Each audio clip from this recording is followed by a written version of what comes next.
उत्पत्ति 32:24।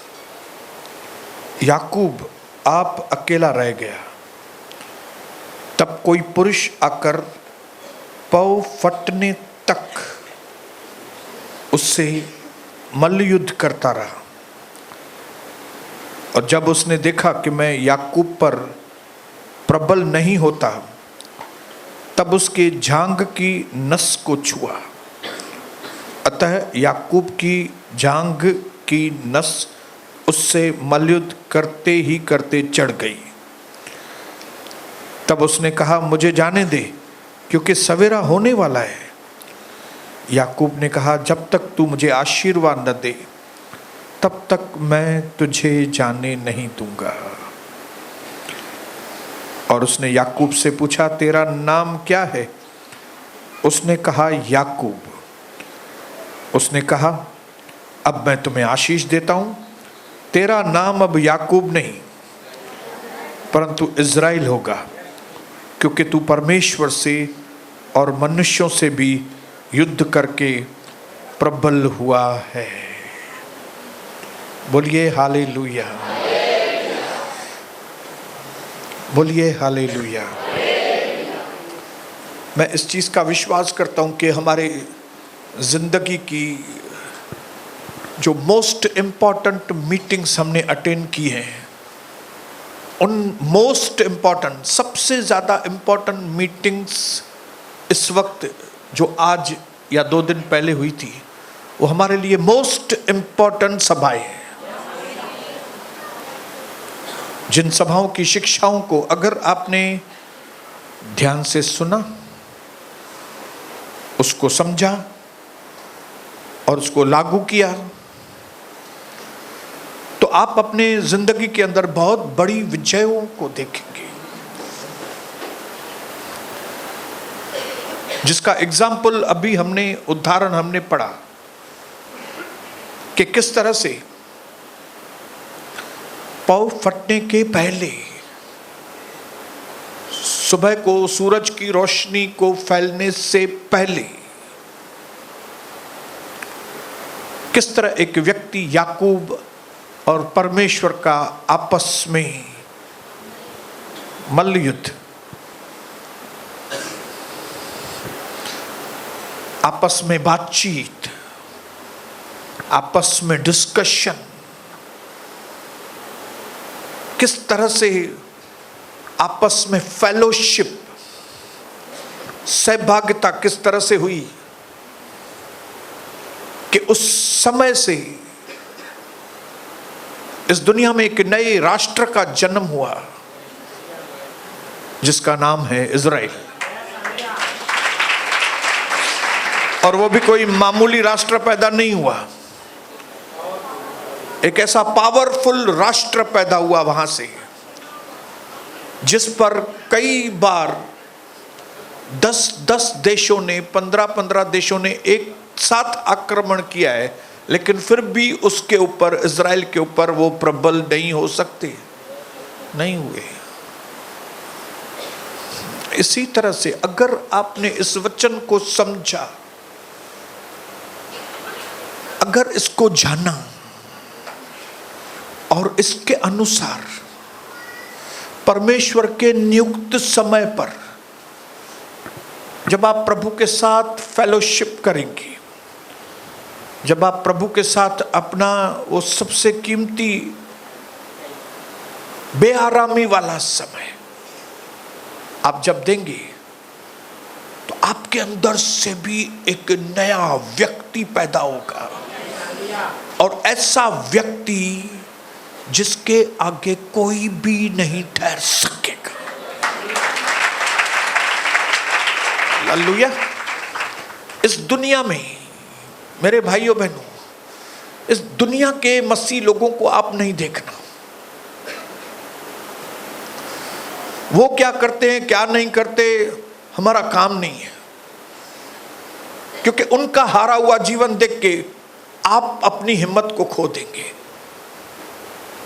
लेकिन अगर आप बाइबल के एग्जाम्पल्स को देखेंगे और उसके बाद आप अपने पास्टर के एग्जाम्पल को देखेंगे,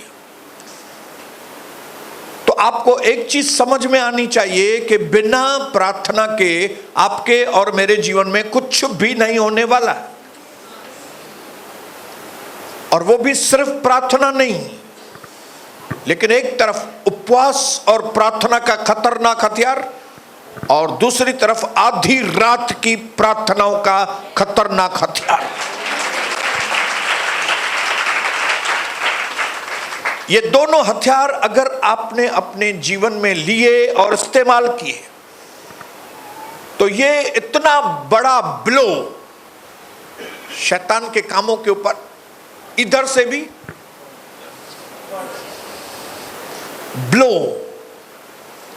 हिंदी में बोलेंगे चांटा, चांटा भी नहीं, ब्लो, झटका, एक इधर से झटका, एक इधर से झटका, एक इधर से हथौड़ा, एक उधर से हथौड़ा। आपका पूरा जीवन, आपका पूरा परिवार शैतानी शक्तियों से मुक्त हो जाएगा।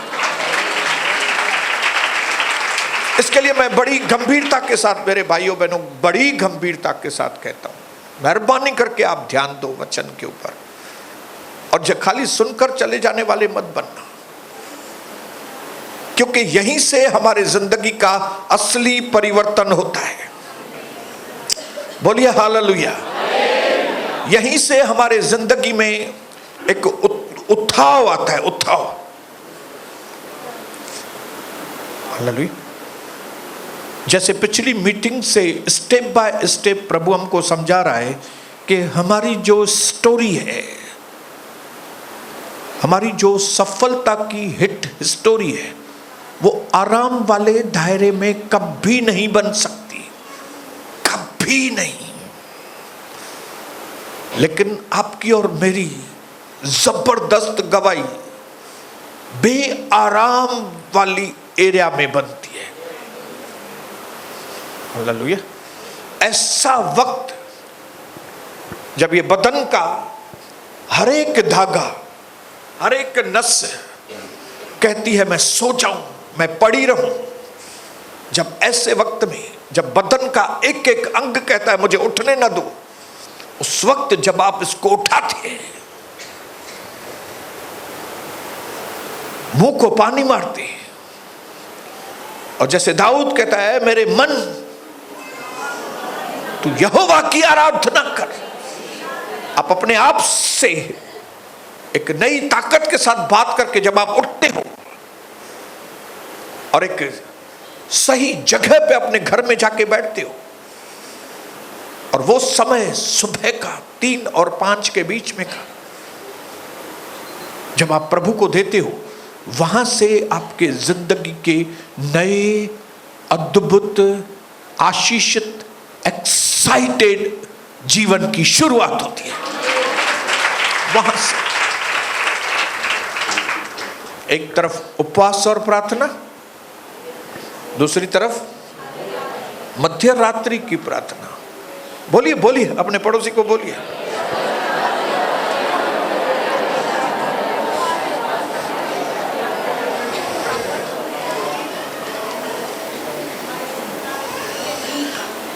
इस चीज का कैसे हम एडवांटेज लें, जब प्रभु हमको ये हथियार दे रहा है, इन हथियारों का किस तरह से इस्तेमाल करें। जिस दिन आपको ये चीज समझ में आ गई, तो जिस तरह से आज इजराइल बात करता है दुश्मन देशों से, आप भी अपने दुश्मनों से इस तरह से बात करेंगे। टू द पॉइंट बात करता है इजराइल।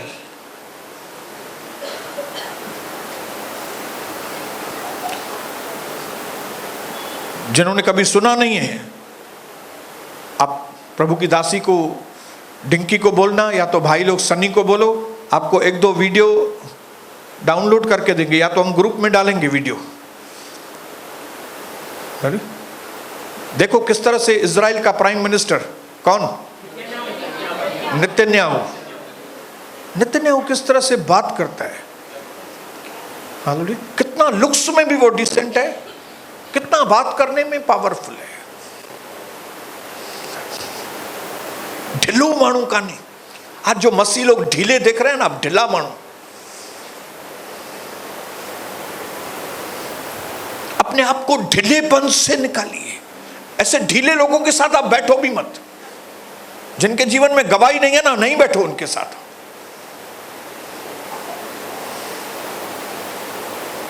तेज तर्रार लोगों के साथ बैठो,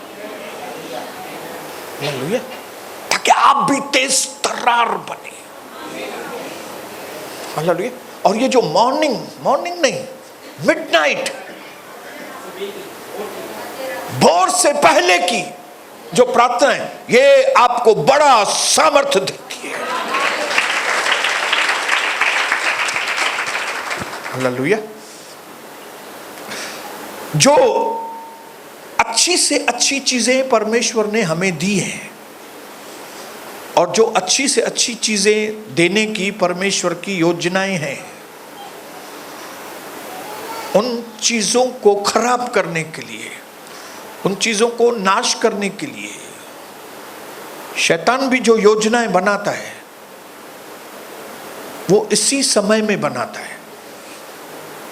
क्यों? क्योंकि इसी समय में हम और आप अगर सोए हैं तो हम कमजोर हैं, कमजोर हैं।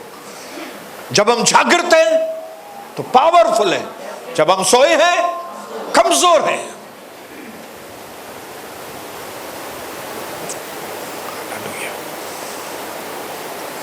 इसके लिए मैंने आपको बताया, एग्जाम्पल देके बताया कि शैतान इन्हीं 3, 4, 5 इन रात्रि के वक्त में शैतान अपने दुष्ट कामों को अंजाम देता है।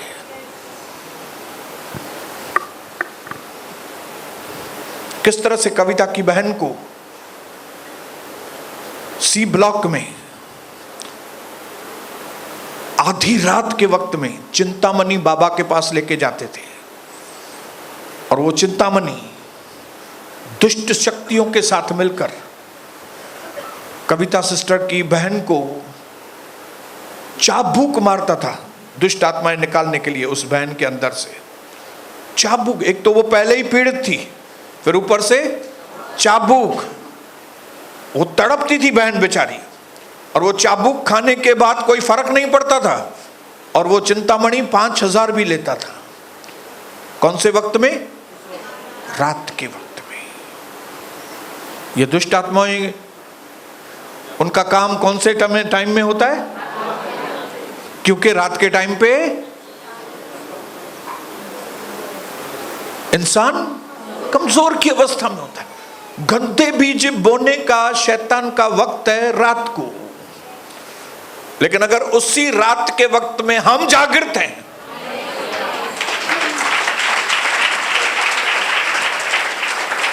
तो अगर हम जागृत हैं उस वक्त में, तो हम पावरफुल हैं।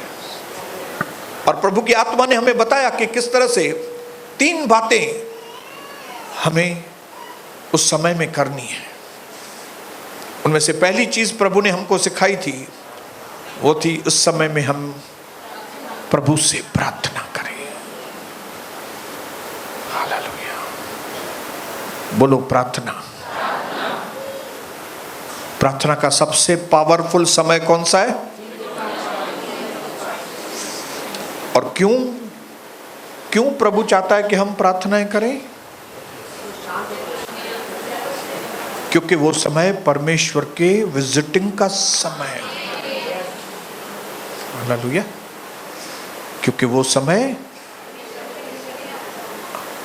एकांत का समय होता है,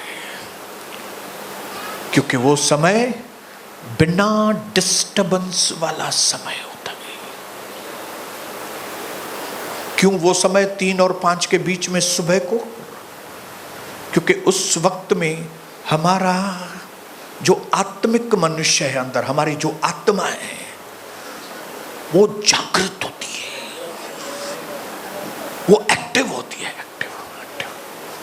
समझ रहे हैं?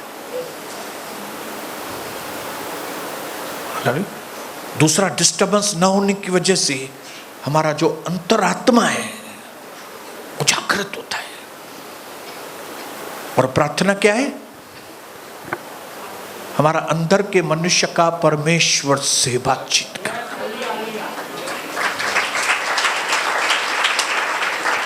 तो सबसे बेस्ट समय प्रार्थना का तभी होता है जब भी हमारी आत्मा एक्टिव हो।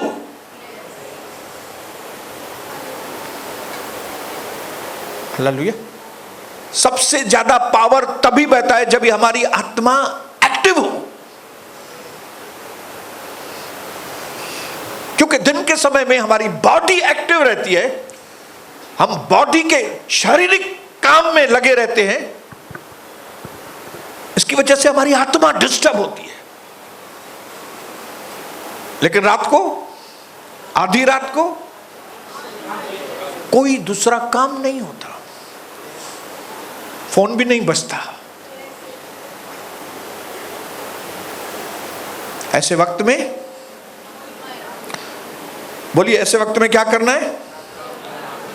प्रार्थना करना बहुत पावरफुल होता है।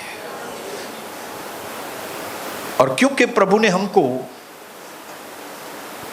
वॉचमैन करके बुलाया है, वॉचमैन करके रखा है, हम लोग वॉचमैन हैं।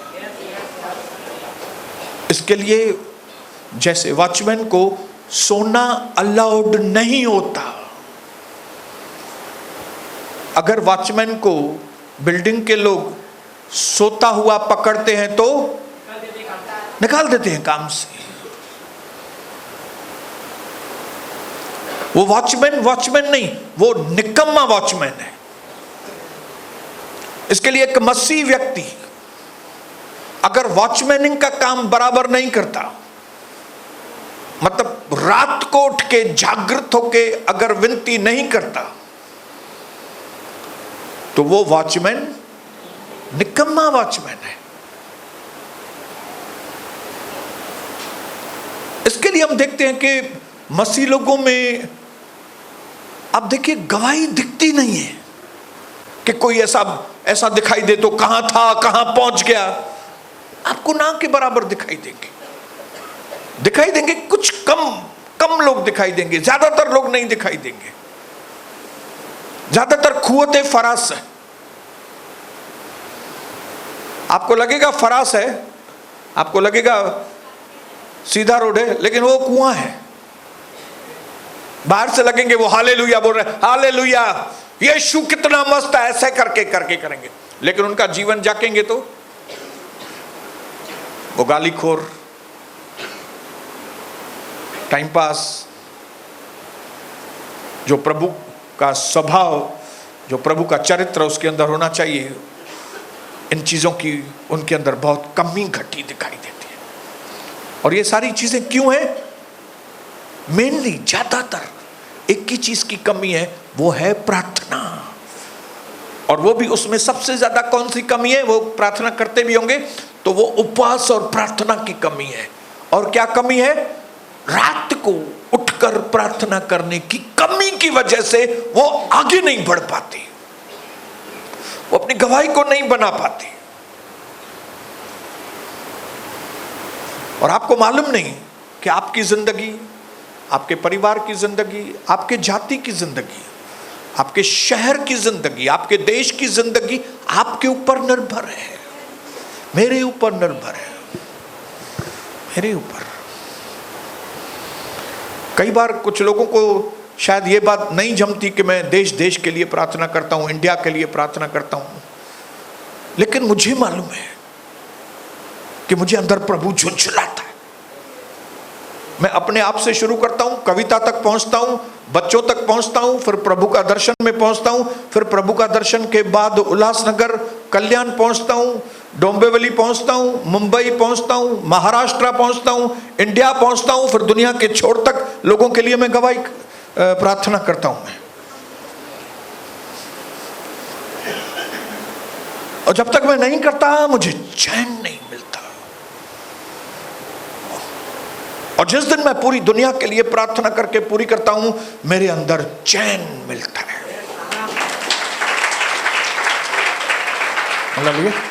मानो मैंने कोई बहुत बड़ा काम किया, इतना सेटिस्फेक्शन मेरे अंदर आता है। ये क्यों होता है? क्योंकि मुझे प्रभु ने दुनिया के लिए वॉचमैन बनाया है, और जब एक वॉचमैन अपनी ड्यूटी बराबर निभाता है तो उसको बोलो, उसके मन में सेटिस्फेक्शन होता है। हालेलुया। 3 एजेकियल की किताब खोलेंगे, 3 अध्याय।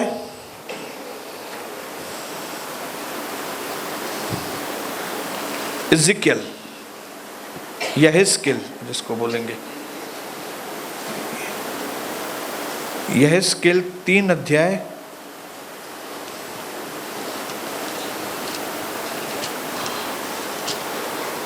उसका मैं आपके लिए पढ़ रहा हूं।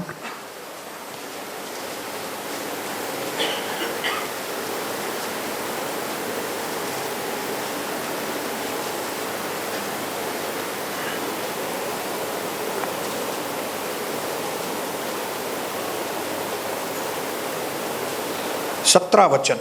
हे मनुष्य, यहेजकेल 3:17, हे मनुष्य की संतान, मैंने तुझे इज़राइल के घराने के लिए पहरुआ नियुक्त किया है। तू मेरे मुंह की बात सुनकर उन्हें मेरी ओर से चिताना। पहरुआ मतलब वॉचमैन। प्रभु कहता है जो मैं तुमको कहूं तुम घराने को जाके बताना। मैं तुमको चेतावनी दूं इनके लिए, तो इनको जाके चेतावनी बताना। मैं तुमको जो बोलूं तुम अपने बेटे से बोलना, तुम अपनी बेटी से बोलना, तुम अपने दादू से बोलना। बच्चों से बात करता है प्रभु, तो अपने पड़ोसी को बोलना जाके ये चीज। क्यों? क्योंकि तू वॉचमैन है। फिर वहीं पे 33 अध्याय में देखो क्या लिखा है, एजेकियल 33 अध्याय।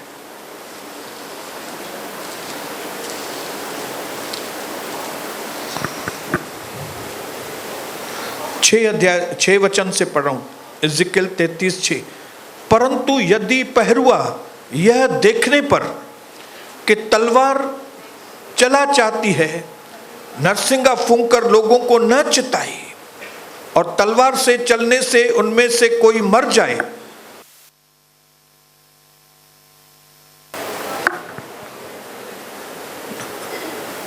तो वह अपने अधर्म में फंसा हुआ मर जाएगा, परंतु उसके खून का लेखा मैं पहरुओं से लूंगा।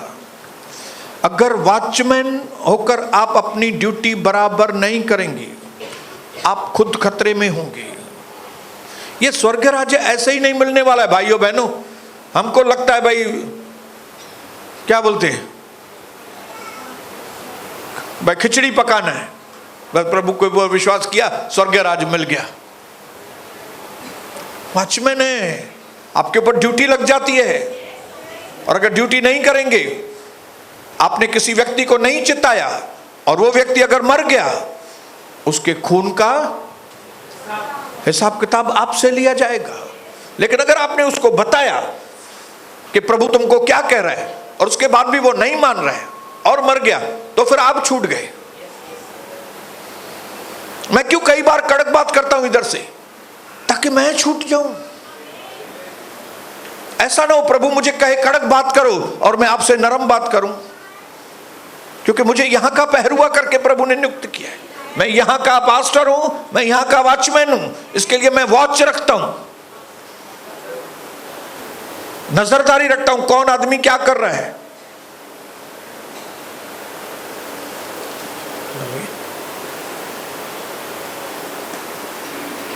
और 3 और 5 के बीच में परमेश्वर का शब्द एकदम क्लियर और इंपॉर्टेंट चीजें वो टाइम पे प्रभु बोलता है। मैं ये नहीं बोलता हूं कि खाली 3 और 5 के बीच में ही प्रभु बात करता है। प्रभु 24 घंटे बात करता है। क्या करता है प्रभु? 24 घंटे ही बात करता है। लेकिन जो उसके वेरी इंपॉर्टेंट और सेंसिटिव मैटर्स है, जो प्रभु की बहुत जरूरी बातें हैं, इमरजेंसी की बातें हैं, वो बातें वो 3 और 5 के बीच में करना चाहता है, क्योंकि वो 3 और 5 के बीच में आपको उसकी बातें सही तरीके से समझ में आएगी।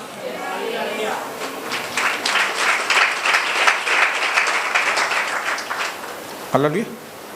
वो टाइम ऐसा रहता है कि जब हमारी आत्मा एक्टिव होती है, जागृत होती है। इसके लिए आपको सोना अलाउड नहीं है। अपने पड़ोसी को बोलो, आप प्रभु के वॉचमैन हैं, आपको 3 और 5 के बीच में सोना अलाउड नहीं है।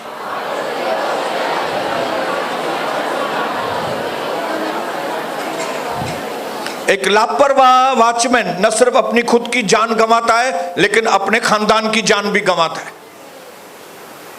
अपने बिल्डिंग वालों की भी जान गंवाता है। कौन?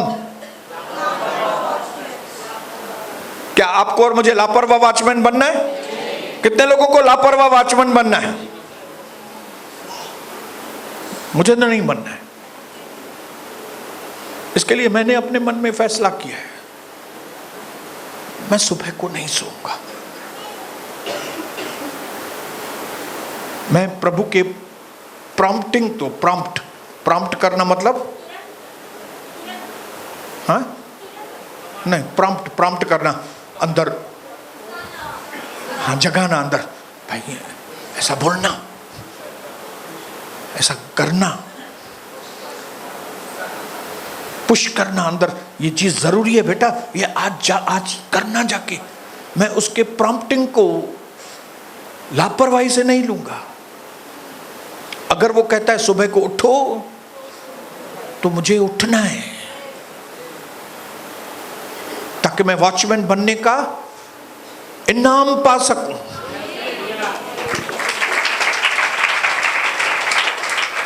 प्रभु आपको भी जागृत करना चाहता है, और आपके द्वारा आपके परिवार को जागृत करना चाहता है, आपके द्वारा आपकी जाति को जागृत करना चाहता है, आपके द्वारा आपके शहर को, देश को जागृत करना चाहता है। ऐसा ना हो बात आ जाए, मुसीबत आ जाए, फिर हम बैठ के मुसीबत को मुंह दे। प्रभु ऐसा नहीं चाहता। प्रभु चाहता है आप और हम प्रोएक्टिव बने। प्रोएक्टिव, PRO, प्रो मतलब पहले से ही सावधान। हम पहले से ही एक्शन लें। कोई बात खराब हो जाए, वो खराब होने से क्यों, मैं कई बार मैं सीरियस वार्निंग दे चुका हूं कई बहनों को, भाइयों को, सीरियस वार्निंग। ढीली जो बहनें हैं, मैं सीरियस वार्निंग दे चुका हूं। जो बातें नहीं मानती, उनको लगता है मैं सीरियस नहीं, मैं उनके पीछे पड़ा हूं। मैं नहीं पड़ा हूं, प्रभु पीछे पड़ा है। प्रभु को आने वाली बातें मालूम है, कौन सी मुसीबत आपके ऊपर आएगी। प्रभु को मालूम है आपके ऊपर कौन सी मुसीबत आएगी। या आप पूरे दिन धंधा करेंगे तो कौन सा हथौड़ा आएगा आपके ऊपर। या माँ खपे, कौन सा हथौड़ा आएगा, आप सोच भी नहीं सकती कि इसकी वजह से कितना बड़ा हथौड़ा आपके ऊपर पड़ेगा। नहीं ब्रदर, मुझे समझ में नहीं आ रही। मुझे तो केडी माना समझ में ईंदो, ख़बर थी जॾहिं तुंहिंजो पुटु ड्रग्स वठणु चालू कंदो नी, पोइ तूं चवंदी आहियां हे छा थी वियो, मेरा घर बर्बाद हो गया। लेकिन ये कभी होता है जब भी प्रभु की वार्निंग सुनो, वार्निंग, लेकिन तभी असर नहीं है उनके ऊपर। हमको और आपको परमेश्वर क्या चाहता है हम बने? हम प्रोएक्टिव बने। बोलो प्रोएक्टिव मतलब मुसीबत आने से पहले ही उसका इलाज कर दें, मुसीबत आने के बाद नहीं। मुसीबत आ गई, अभी फिर उसका बैठ के इलाज करें तो बहुत मुश्किल काम है। वो बहुत मुश्किल है, नहीं कर पाएंगे आप। इसके जब कभी वार्निंग आती है, अगर वार्निंग नहीं सुनेंगे आप बड़ी तकलीफों में आएंगे। और क्या होगा? ये चीज भी खो गई, ये चीज भी हाथ से निकल गई, वो चीज भी हाथ से निकल गई, खत्म हो जाएंगे। मैंने बर्बाद परिवार देखे हैं। इसके लिए अपने पड़ोसी को बोलो, होश में अच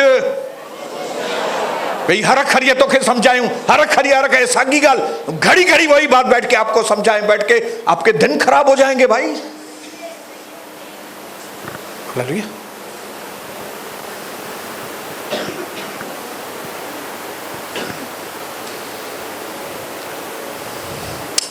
ये होगा प्रार्थना। नंबर 2, जो सुबह के वक्त में परमेश्वर चाहता है आप और हम करें, और जो ये प्रभु का दास करता है, वो है परमेश्वर के साथ समय बिताओ, रिलैक्स जगह पे बैठो, शांत होके प्रभु को कहो, प्रभु अभी आप मुझसे बात करो। मैंने बात किया, मैंने अपने दिल की बातें आपको बताई प्रार्थना में, अभी आप बोलिए मुझसे।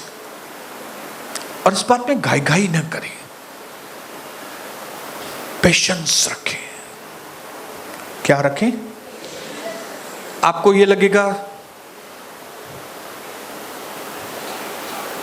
जल्दी जल्दी जल्दी से प्रभु बात करे, नहीं बात कर रहा है तो जाने दो, सो जाता हूं जाके। ये घाई घाई का वक्त नहीं है। जब आप उसकी आवाज का इंतजार करते हैं, जब आप उसके आवाज को खोजते हैं, तो प्रभु को समझ में आता है। और प्रभु ने कहा, जो मुझे खोजेंगे वे पाएंगे, जो मेरी बाट जोएंगे। बाट जोने का मतलब समझते? हाँ, बाट जोने का मतलब घाई घाई नहीं है। हाँ, मैं बैठी थी ना 2 मिनट 3 मिनट इंतजार किया, जवाब नहीं आया तो जाके चाय बनाने के लिए बैठ गई, चाय पिया, सो गई, तो गई गेली तुम्हारी चाय गई। इससे ऐसा नहीं होता है, ऐसा नहीं होता है।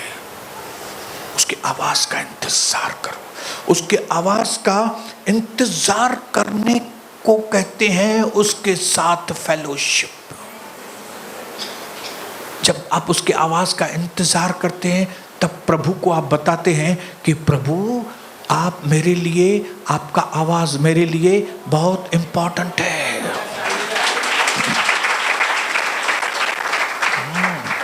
हम कैसे कस्टमर का इंतजार करते हैं। उसने बोला 10 बजे आऊंगा, लेकिन 10:30 बजे तक नहीं आया। फिर हम क्या करते हैं, अरे भाई किधर गया, आया क्यों नहीं है, मैं इधर बैठा हूं, आओ ना। वो बोलेगा मेरे को आधा घंटा और लगेगा। अच्छा भाई ठीक है, और आधा घंटा रख के जाओ, बैठा है मैं। हाँ, नौकर की तरह हम कस्टमर का इंतजार करते हैं। बाकी प्रभु के इंतजार के लिए आपको घाई है। आप घाई करेंगे, आपको प्रभु का आवाज नहीं मिलेगा। It is called fellowship. The real meaning of fellowship is, आप उसके साथ बात करें और वो आपके साथ बात करे। फेलोशिप, बोलो फेलोशिप। सबसे बेस्ट टाइम फेलोशिप का कौन सा है? ये चीज जानकर कि उसकी एक आइडिया आपके घर के परिवार के सारे प्रॉब्लम्स को सॉल्व कर देगी।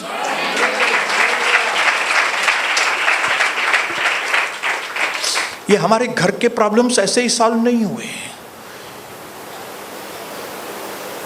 ये हमारे धंधे में पिकअप जो आया है, ये ऐसे ही नहीं आया है। ये उसकी आइडिया, एक आइडिया उसकी, लेकिन वो एक आइडिया का इंतजार करना पड़ता है। एक तरफ उपवास और प्रार्थना, फिर सुबह को जल्दी उठ के। पहले मैं क्या करता था, सैटरडे को जल्दी नहीं उठता था, क्यों? क्योंकि सैटरडे को तो यहाँ पे आने के लिए 5:30 को उठना ही है। 5:30 को उठ के तैयार होके 6 बजे निकलेंगे, 6:05 को निकलेंगे तो 6:30 बजे तक इधर पहुंचेंगे। तो 5:30 बजे मतलब मैं सोचता था वो जल्दी उठता हूं। नहीं नहीं नहीं नहीं, प्रभु ने बोला this way is not allowed. तेरे को 3:45 बजे ही उठना है। और जब प्रभु ने मुझे बोला 3:45 बजे ही उठना है तो मैं 3:45 बजे ही उठता हूं। 5:30 बजे आके इनको उठाता था, भाई टाइम हो गया अभी, आप उठो, तैयार हो जाओ। और मैं धन्यवाद करता हूं कि मुझे देखकर मेरी पत्नी को प्रभु ने छुआ, मेरे बच्चों को छुआ। और आज उनके मन में यह जिज्ञासा है कि हम सब मिलकर इस 3 और 5 के बीच में हम प्रभु को खोजें। बोलो खोजें, बोलो खोजें, बोलो खोजें। वो टाइम ऐसा है कि हमारे माइंड में दूसरी बातें डालने की कोशिश ही नहीं करो। ये माइंड में जगलिंग बंद करो, जगलिंग। वो चीज सोचूं, वो चीज नहीं सोचो, अपने दिमाग को खाली करो, क्योंकि कुछ भरने के लिए परमेश्वर आया है। प्रभु कुछ आपके अंदर भरना चाहता है, और जो प्रभु भरना चाहता है वो आपके सारी दूसरी इंपॉर्टेंट बातों से सबसे ज्यादा इंपॉर्टेंट वो है। आपके जीवन के 15 साल पुराने प्रॉब्लम, जो 15 साल से प्रॉब्लम चल रहा है, वो उसकी एक आइडिया से प्रॉब्लम चला जाएगा।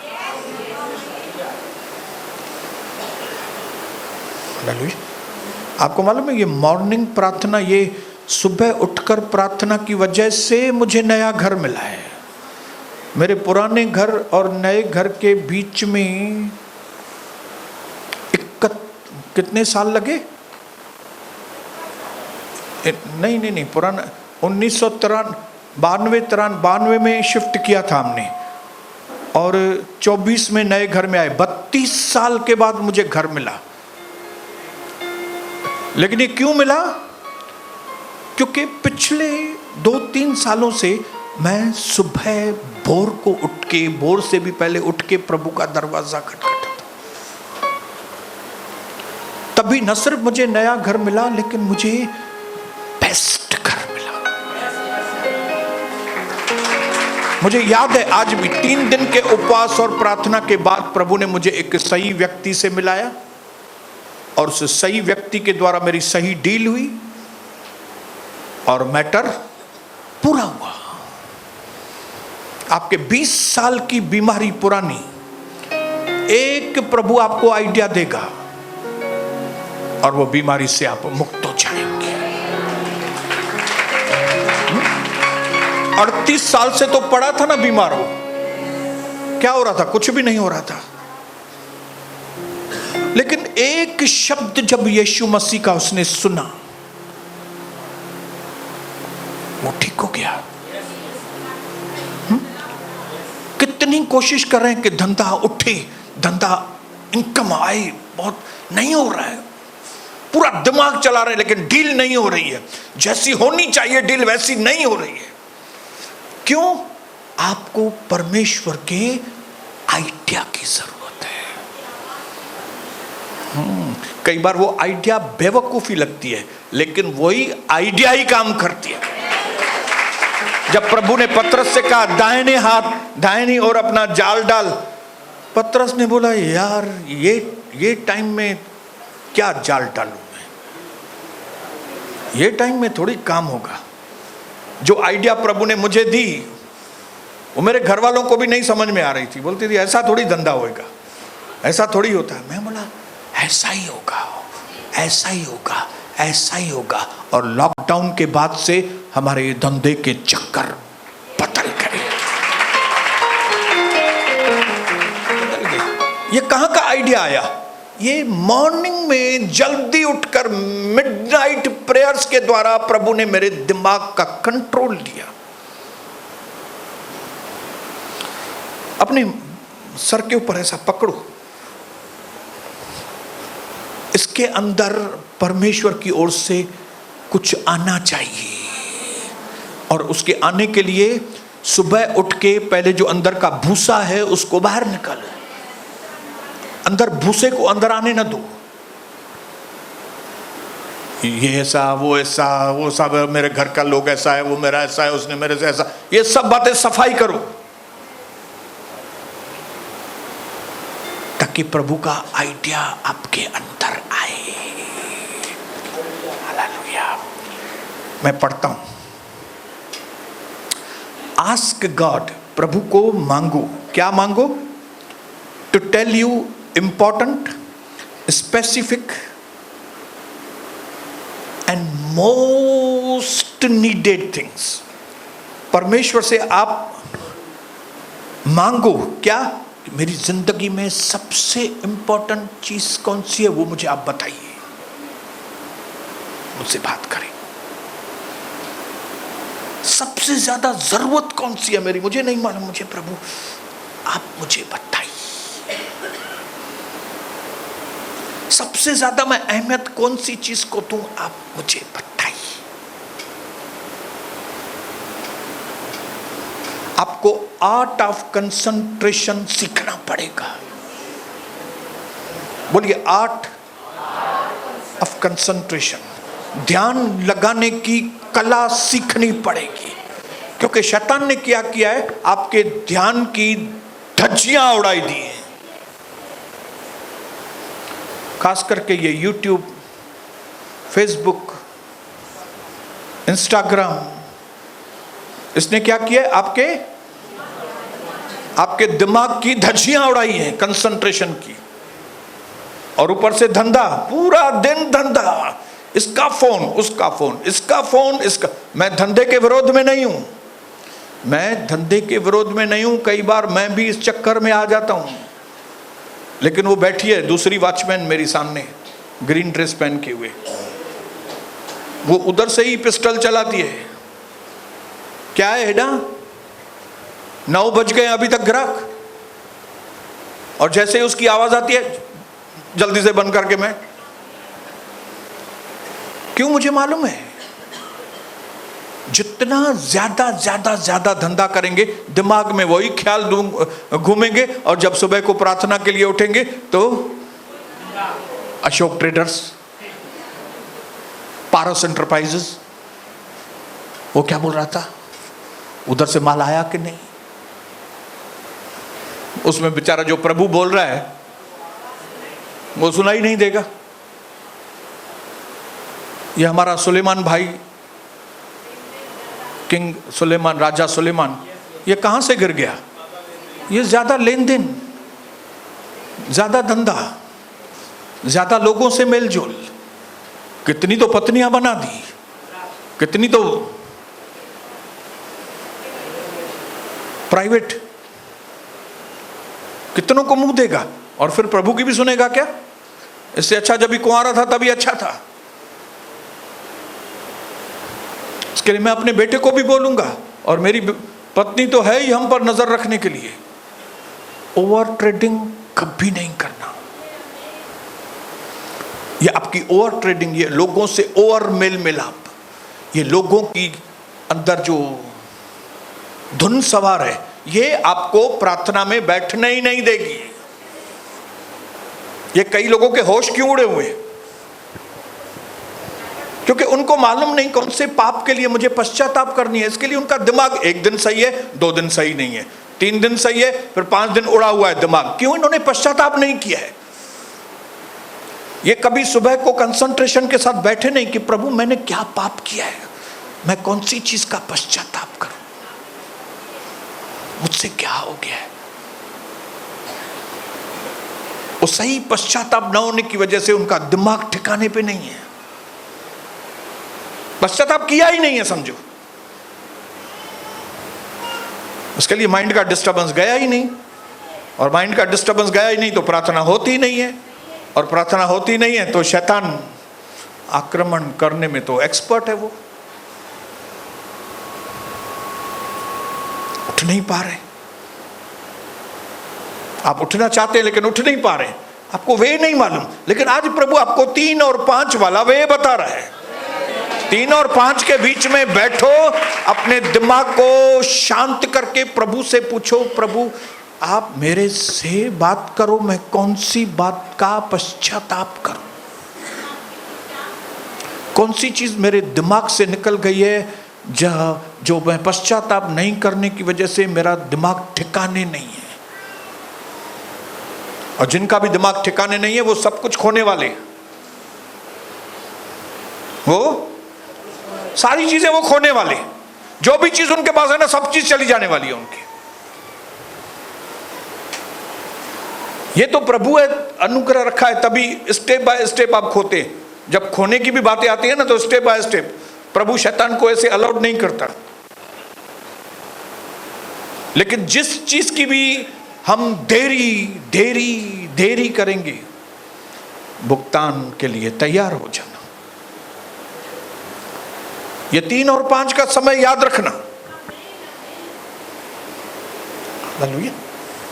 यहां पे लिखा है मैंने, प्रभु को बोलो, प्रभु मैंने वो सपना देखा था उसका आप मुझे बताओ, वो मुझे दर्शन हुआ था उसका क्या मतलब है मुझे बताओ, मुझे ये चीज बताओ प्रभु, मुझे ये चीज बताओ, मुझे ये चीज बताओ, मुझे आपके शब्द की जरूरत है। इसके लिए मैं साइलेंस बैठता हूं, आप मेरे अंदर शब्द डालो।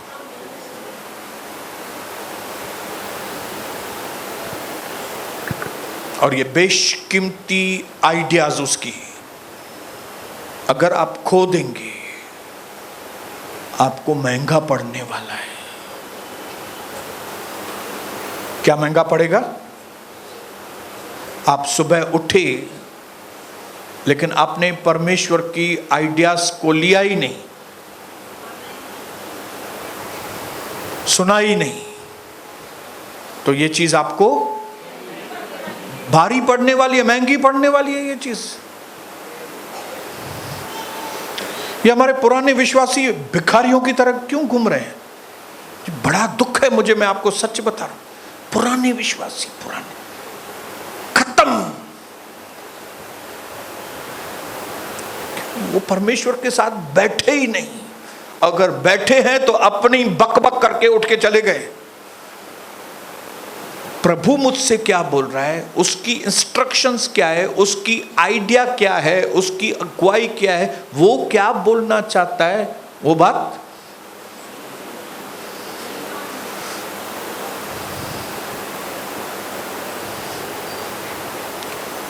जबकि जानवर भी परमेश्वर की आवाज सुनता है।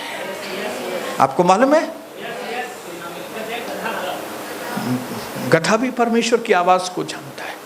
एक गधा, एक बैल अपने मालिक की चरनी को जानता है, लेकिन ये इज़राइल जो है ना, इसको घाई है खाली। ये इज़राइल को ना मेरे आवाज की जरूरत नहीं है, इनको अपनी पड़ी है बस। माइंड को स्टर नहीं करती, कंसंट्रेशन नहीं करती, ध्यान से नहीं बैठती, दोनों कानों को परमेश्वर की ओर नहीं लगाती। आधा ध्यान इधर, आधा उधर, जैसे आजकल के स्टूडेंट्स हैं। इधर से टीवी चालू, इधर से स्टडी। क्या पढ़ेगा ये आदमी?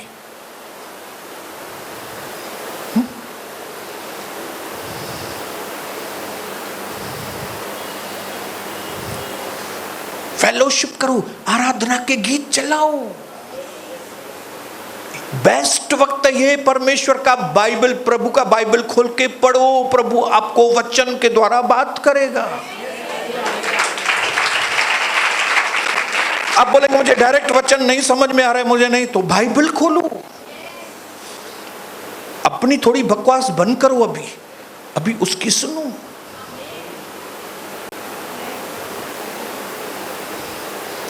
और ऐसे ही नहीं खोलो बाइबल। ये हम अविश्वासी लोग नहीं है, यहाँ खोलो सब, ये ऐसा नहीं खोलना, नहीं तो आएगा लिख के यहूदा ने आत्महत्या की, फिर आप बोलेंगे मंजिला भी क्या हालेलुया। हाँ, फिर आपको आएगा लाबान के बारे में, या तो दूसरा कौन है?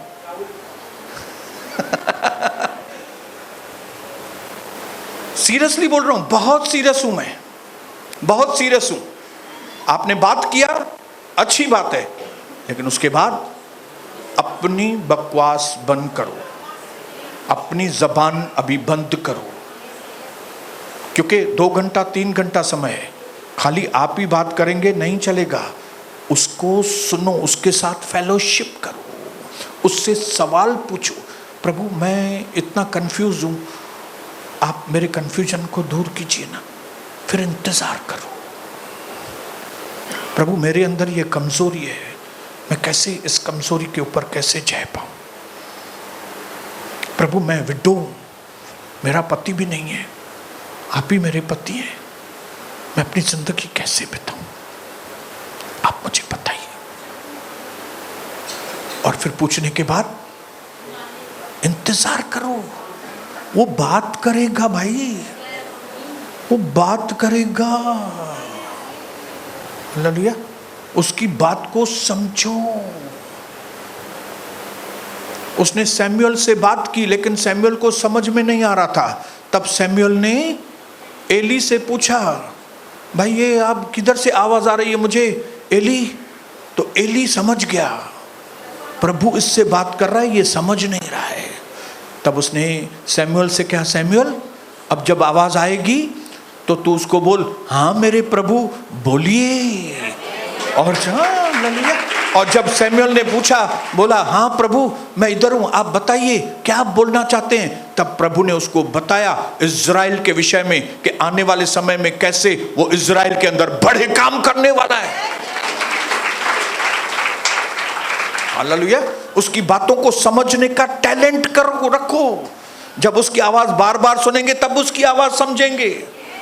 नहीं तो यूसुफ के टाइम पे फिरौन ने सपना देखा, लेकिन उसको सपना समझ में नहीं आया। उसको मालूम नहीं क्या है, ये मालूम नहीं। यूसुफ को तुरंत समझ में आ गया, प्रभु तुमसे बात कर रहा है फिरौन, प्रभु तुमसे ये बोलना चाहता है 7 साल अच्छे आएंगे, 7 साल बहुत खराब आएंगे, इसके लिए तुम ये करो। अगर ये चीजें फिरौन को मालूम नहीं पड़ती थी, परमेश्वर की आवाज उसको नहीं मालूम पड़ती थी, फिरौन खत्म हो गया होता उसका देश मिस्र। आज कई हमारे विश्वासी खत्म हो रहे हैं क्यों? प्रभु की आवाज को पहचानते नहीं है। मुझे कई बार प्रभु ने बोला ये चीज बेच दो, मैंने बेच दी। ये चीज खरीदो, खरीद दी। और जब प्रभु की सुन के मैं खरीदता हूं फायदा होता है, प्रभु की बात सुन के बेच देता हूं फायदा होता है। ये चीज ले लो, ये चीज दे दो, ऐसा करो।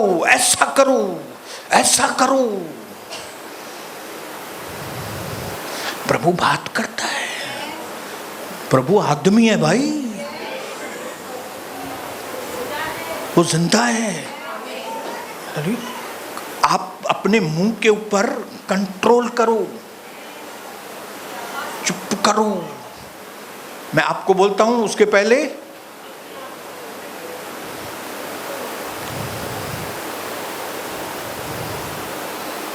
चुक जाऊंगा, लेकिन फिर खड़ा हो जाऊंगा। चुक गया लेकिन फिर खड़ा हो जाऊंगा। बोलो अपने पड़ोसी को, चुक जाऊंगा लेकिन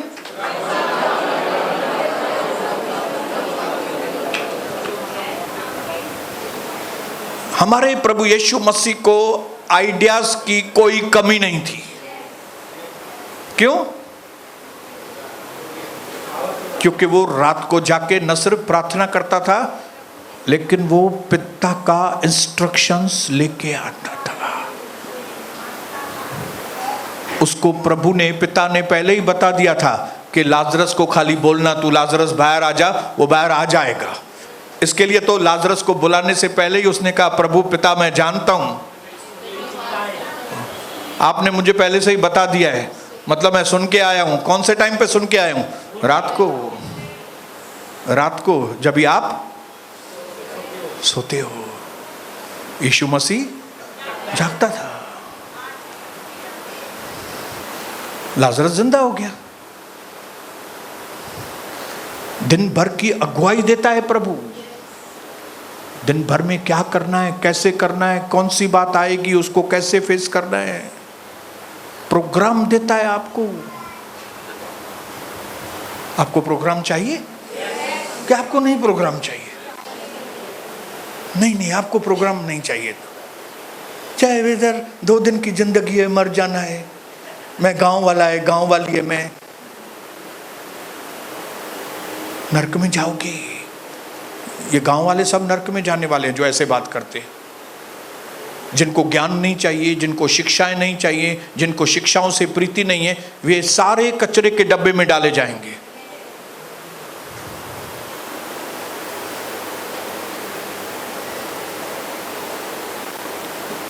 तीसरी चीज आज नहीं बात करेंगे। तीसरी चीज बात करेंगे शुक्रवार को। कौन सी? स्पीक। सुबह का वक्त रहता है ऐलान करने का। सुबह का वक्त रहता है शैतानों को भगाने का। सुबह का वक्त रहता है आने वाले साल के अंदर, आने वाले 3 साल के ऊपर आशीषों का ऐलान करना। अपनी सेहत का ऐलान करना, अपने परिवार का ऐलान करना, अपने पति के लिए ऐलान करना, अपने पत्नी के लिए ऐलान करना, अपने बच्चों के लिए ऐलान करना। आपको ज़बान परमेश्वर ने दी है ताकि ऐसे वक्त में जब एकदम माइंड साफ है, यीशु के नाम से जब आप बोलेंगे, क्या बोलेंगे? हम शुक्रवार को साथ में मिलके बोलेंगे, ताकि आप इस साल की, इस महीने की, इस हफ्ते की और आज की विजय को पा सकें यीशु मसीह के नाम से।